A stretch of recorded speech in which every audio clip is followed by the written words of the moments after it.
इस वीडियो को देखने के बाद आपके पास दो ऑप्शन हैं। पहला ये कि आप हंसकर कहें कि इस लड़के का पैसे कमाने का नया स्कीम है और कहने के बाद अपने काम में लग जाएं, और हमारे पैसे खत्म होने पर आए हैं और मैं भीख मांग कर थक गया हूँ। तकरीबन 10 करोड़ रुपए का खर्च है और मैं ये मानता हूँ कि ये 10 करोड़ रुपए एक हफ्ते में जमा हो सकता है। और मैं ये चाहता हूँ कि आप मेरे इस वीडियो को 10 लाख मुसलमानों तक पहुंचा दे जो मुझे सिर्फ 100 रुपए दे। मैं 1 लाख रुपए या 1,000 रुपए की बात नहीं करता, मैं सिर्फ 100 रुपए की बात करता हूँ। अगर हम इस मॉडल को कामयाब कर पाते हैं तो हम 20 साल के अंदर अपने हालात को बदल सकते हैं। एक जनरेशन, सिर्फ एक जनरेशन पूरी कौम के हालात को बदल सकती है। अस्सलामु अलैकुम। आप ये सोच रहे होंगे कि मैं इतनी बड़ी खाली जमीन पे अकेला क्या कर रहा हूँ, वहां आकर बताता हूँ। दरअसल मैं इस बिल्डिंग के फर्स्ट फ्लोर पर हूँ और आपको देखकर समझ में आ ही रहा होगा कि इस बिल्डिंग के कंस्ट्रक्शन का काम चल रहा है। पर सवाल ये है कि ये कौन सी बिल्डिंग है और मैं यहाँ क्या कर रहा हूँ, बताता हूँ मैं। बात दरअसल 2018 की है, जब मैं क्लास 12 से पास आउट होने के बाद दुनिया की दहलीज पे कदम रखा तो मैं ये देखा कि मुल्क के मुसलमानों का बहुत बुरा हाल है और मुसलमान एक अजीबो गरीब बीमारी में मुलव्वस हैं और इस बीमारी का नाम है गरीबी। इस कदर गरीबी है कि रोजाना हजारों बच्चे अस्पताल के दरवाजे पे दम तोड़ देते हैं क्योंकि उनके पास पैसे नहीं इलाज के लिए। रोजाना लाखों बच्चे फैक्ट्रीज में, कारखानों में, घरों में, खेतों में काम करते हैं क्योंकि उनके पास पैसे नहीं स्कूल की फीस भरने के लिए। रोजाना लाखों बच्चे सड़कों पे भीख मांगते हैं और न जाने कितने बच्चे रात को भूखे पेट सोते हैं। और जब मैं गरीबी की बात करता हूं तो मैं कोई हवाई बात नहीं कर रहा।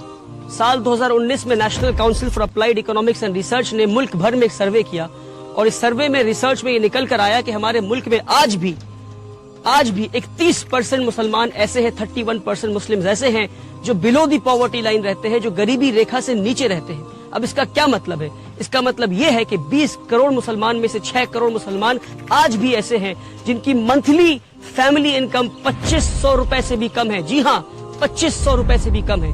और डेटा उनके बारे में है 6 करोड़ जिनकी फैमिली इनकम 2500 रुपए से कम है। अब आप तसव्वुर करें, जो 2500 से 10,000 रुपए के बीच में है उनके बारे में डेटा अवेलेबल ही नहीं है। तो कितनी गुर्बत में आज हमारे मुल्क में मुसलमान रह रहे हैं। और ये सिर्फ गुर्बत नहीं, ये नस्ली गुर्बत है, ये जनरेशनल पॉवर्टी है। इसका क्या मतलब? इसका मतलब ये है कि ये लोग नस्लों से, नस्ल दर नस्ल, जनरेशन आफ्टर जनरेशन ये गुर्बत में रहे हैं। न जाने कितनी पीढ़ियों से ये इसी गुर्बत में रहे हैं। वाहिद ऐसी दवा है जो मुसलमानों को गरीबी से बाहर निकाल सकती है और वो है तालीम, एडुकेशन। मगर अफसोस कि पिछले 70 साल में ना हमने पढ़ा, ना हमें पढ़ने दिया गया। एक सिस्टम के तहत हमें पीछे रखा गया, हमें पढ़ने नहीं दिया गया। लास्ट सेंसस डेटा अगर आप उठाकर देखेंगे तो आपको ये पता चलेगा कि आज भी मुल्क में 51% मुसलमान ऐसे हैं जो इलिटरेट हैं, यानी हमारी आधे से ज्यादा आबादी आज भी न पढ़ सकती है न लिख सकती है। साल 2021 में national council for protection of childs right ने, NCPCR ने मुल्क भर में एक सर्वे किया और रिसर्च में क्या निकल कर आया आप सुनकर हैरान हो जाएंगे कि सिर्फ साल 2021 में 1 करोड़ 10 लाख मुसलमान बच्चों ने स्कूल जाना छोड़ दिया क्योंकि उनके पास स्कूल के फीस के पैसे नहीं थे। जब ये सारी चीजें मेरी नजरों के सामने थी तो साल 2018 में, जब मैं सिर्फ 19 साल का था, तो मैंने यह अहद किया कि एक ऐसा स्कूल बनाऊंगा जहां अमीरों की तालीम गरीबों को दी जाती हो, कि एक ऐसा स्कूल बनाऊंगा जहां इंडिया के बेहतरीन स्कूल्स में जो तालीम दी जा रही है वो तालीम मैं गरीबों को दे सकूं, कि एक ऐसा स्कूल बनाऊं जहां मुल्क और मिल्लत के लीडर्स तैयार हो सके गरीब बच्चों में से। और मैं आपको एक और डेटा बताता हूं, आप सुनकर हैरान हो जाएंगे कि हमारे मुल्क में सिर्फ 11% क्रिश्चियन माइनॉरिटीज के पास आज 70% माइनॉरिटी स्कूल्स हैं और 70% मुस्लिम माइनॉरिटी के पास 20% भी माइनॉरिटी स्कूल्स नहीं है। और जहां हम इस वक्त खड़े हैं वेस्ट बंगाल में, यहाँ पर 24% क्रिश्चियन माइनॉरिटीज के पास 115 माइनॉरिटी एफिलिएटेड स्कूल्स हैं और 90% मुस्लिम माइनॉरिटी के पास 10 भी ऐसे स्कूल नहीं है जो माइनॉरिटी एफिलिएटेड हो। साल 2018 में मैंने उम्मीद एकेडमी की शुरुआत की सिर्फ 10 बच्चों के साथ 1000 स्क्वायर फीट के अपार्टमेंट में। आज 5.5 साल के बाद हमारे पास एक सक्सेसफुल इस्लामिक स्कूल का मॉडल है जहां अमीरों की तालीम गरीबों को दी जा रही है। आप आएंगे हमारे स्कूल तो देखेंगे कि किस तरह हम मॉडर्न कंटेम्पररी एडुकेशन, और वो एडुकेशन जो इंडिया के बेहतरीन स्कूलों में दी जा रही है, वो एडुकेशन हम गरीब बच्चों को दे रहे हैं। वो गरीब बच्चे जिनके माँ बाप मजदूरी करते हैं, जिनके बाप रिक्शा चलाते हैं और माएँ घरों में बर्तन मांजा करती हैं और सफाई का काम करती हैं। آج 5 سال کے بعد ہمارے پاس 300 سے زیادہ بچے ہیں اور 1500 سے زیادہ بچوں کے نام ہمارے ویٹنگ لسٹ پر ہیں، پر جن کے لیے ہمارے پاس جگہ نہیں.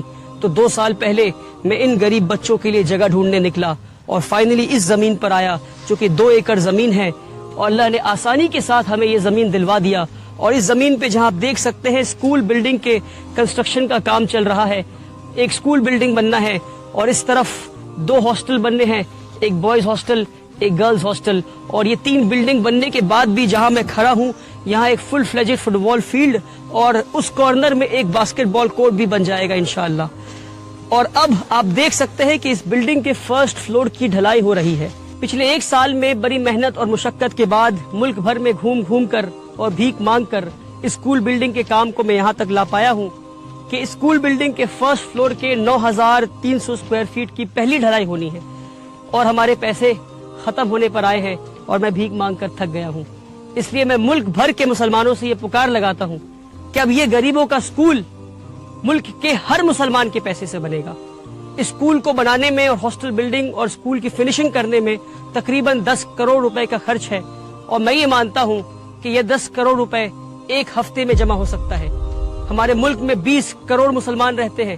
میں 20 کروڑ مسلمان کی بات نہیں کرتا، میں صرف 10 لاکھ مسلمان کی بات کرتا ہوں. اور میں یہ چاہتا ہوں کہ آپ میری اس ویڈیو کو 10 لاکھ مسلمانوں تک پہنچا دیں جو مجھے صرف 100 روپے دے. میں 1 لاکھ روپے یا 1000 روپے کی بات نہیں کرتا، میں صرف 100 روپے کی بات کرتا ہوں. اگر 1 ملین ویوز اس ویڈیو میں پہنچ جاتے ہیں اور 10 لاکھ لوگ صرف 100 روپے دیتے ہیں تو ایک ہفتے میں 10 کروڑ روپے جمع ہو جائے گا، اور غریبوں کا یہ اسکول بلڈنگ اور ہاسٹل بلڈنگ 1 سال میں بن کر تیار ہو جائے گا. اور یہ میری پہلی پکار ہے، انشاءاللہ ہم اس پکار میں کامیاب ہوں گے. اگر ہم ہوتے ہیں کامیاب تو اس طرح ہم 1 نہیں 100 پکار لگائیں گے، اور ملک بھر میں اگر یہ ماڈل کامیاب ہوتا ہے تو ہم ملک بھر میں 1 نہیں ایسے 10 نہیں 100 اسکول تیار کر سکتے ہیں آپ کے صرف 100 روپے میں. مگر شرط یہ ہے کہ ہر پکار پہ 10 لاکھ لوگ 100 روپے ضرور دیں. اگر ہم اس ماڈل کو کامیاب کر پاتے ہیں تو ہم 20 سال کے اندر اپنے حالات کو بدل سکتے ہیں. ایک جنریشن صرف ایک جنریشن پورے قوم کے حالات کو بدل سکتی ہے. اس ویڈیو کو دیکھنے کے بعد آپ کے پاس 2 آپشنز ہیں. پہلا یہ کہ آپ ہنس کر کہیں کہ اس لڑکے کا پیسے کمانے کا نیا اسکیم ہے اور کہنے کے بعد اپنے کام میں لگ جائیں. دوسرا یہ کہ آپ فوراً 100 روپے ٹرانسفر کریں اس دیے ہوئے نمبر پر اور اس ویڈیو کو زیادہ سے زیادہ لوگوں تک شیئر کریں، تاکہ کل قیامت کے دن جب آپ سے سوال ہو کہ ایک نوجوان لڑکا کھڑے ہو کر پکار لگا رہا تھا، گزارش کر رہا تھا آپ سے کہ آؤ قوم کے مستقبل کو بدلتے ہیں، قوم کے حالات کو بدلتے ہیں، تو آپ نے کیا کیا، تو آپ فخر سے یہ کہہ سکیں گے کہ اس کے نیک نیت پہ ہم نے یقین کیا اور ہم اس کے مہم کا حصہ بنے. میری گزارش ہے آپ سے، میرے پکار کو نہ ٹھکرائیں. آپ ہمارے بچیوں کو اسکولوں سے نکالا جا رہا ہے کیونکہ وہ حجاب پہنتی ہیں. ہمارے بچوں کو اسکولوں میں مارا جا رہا ہے. اسکول جیسے پاکیزہ جگہ پہ بھی ہمارے بچے نفرت سے محفوظ نہیں، اور آج ہمارے خود کے کوئی اسکولز نہیں. آپ سے گزارش ہے کہ میرے پکار کو نہ ٹھکرائیں. آپ سے گزارش ہے کہ میرا ساتھ دیں. آپ ساتھ دیں گے تو الحمدللہ، نہیں دیں گے تو بھی الحمدللہ. میں کل بھی بھیک مانگ رہا تھا، آج بھی مانگ رہا ہوں، آگے بھی مانگتا رہوں گا. اپنے مستقبل کو بدلنے کا وقت آج ہے، ابھی ہے. اس وقت کو، اس موقع کو ہاتھ سے جانے نہ دیں. مجھے اپنا 100 روپے اللہ کے نام پہ